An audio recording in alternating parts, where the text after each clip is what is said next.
మీరు విశ్వాసం గలవారై ఉన్నారో లేదో మిమ్మల్ని మీరు శోధించుకొని పరీక్షించుకొని అంటున్నారు. మీరు ఒకవేళ భ్రష్టులు కాని ఎడల ప్రభు అయిన క్రీస్తు మీలో ఉన్నాడని మీరు ఎరగరా అని తెలియజేస్తారు. క్రైస్తవేతరుల్లో కొందరు కానీ మరి వారు పాపాలు చేస్తూ ఎదుటి వారిని పాపాలు చేసేవారండి. వీరు లంచాలు తీసుకుంటూ ఎదుటి వారు లంచాలు తీసుకునేవారని తెలియజేసేవారు ఉంటారు.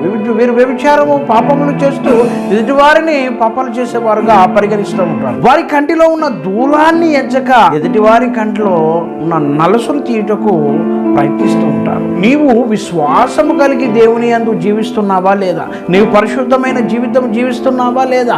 నీవు ఎలాంటి పాపములు చేయకుండా దేవుని వాక్యానుసారంగా బ్రతుకుతున్నావా లేదని నిన్ను నీవు పరిశోధించుకో పరీక్షించుకో అని దేవుని వాక్యము తెలియజేయుచున్నది. ఒకవేళ నీవు భ్రష్టునివి కాని ఎడల ప్రభు అయిన క్రీస్తు నీ హృదయంలో ఉన్నాడని నీవు గ్రహించా